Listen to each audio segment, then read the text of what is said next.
অবিলম্বে ডাকসু নির্বাচনের দাবি জানিয়ে বিক্ষোভ করেছেন ঢাকা বিশ্ববিদ্যালয়ের শিক্ষার্থীরা। বৃহস্পতিবার রাত 12টার দিকে উপাচার্যের বাসভবনের সামনে তারা এই কর্মসূচি পালন করেন। সিন্ডিকেট সভায় কেন্দ্রীয় ছাত্র সংসদ নিয়ে আলোচনায় উপাচার্যের সঙ্গে ছাত্রদল নেতাকর্মীদের বাকবিতণ্ডার প্রতিবাদে তাৎক্ষণিক বিক্ষোভের ডাক দেন সাধারণ শিক্ষার্থীরা। এ সময় 72 ঘণ্টার মধ্যে ডাকসুর রূপরেখা প্রণয়নের আলটিমেটাম দেন তারা।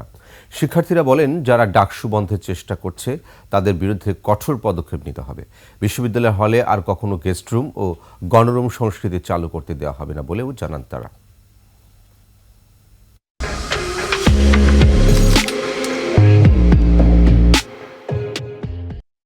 72 ঘন্টার মধ্যে যদি রোডম্যাপ ঘোষণা করা না হয় তাহলে কঠোর থেকে কঠোরতর আন্দোলনে আমরা যাব।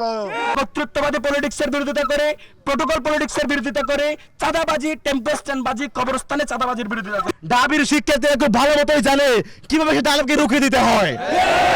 আমরা ঢাবির শিক্ষার্থীরা নতুন করে আর কোনো দামে তৈরি হতে দিতে পারি না।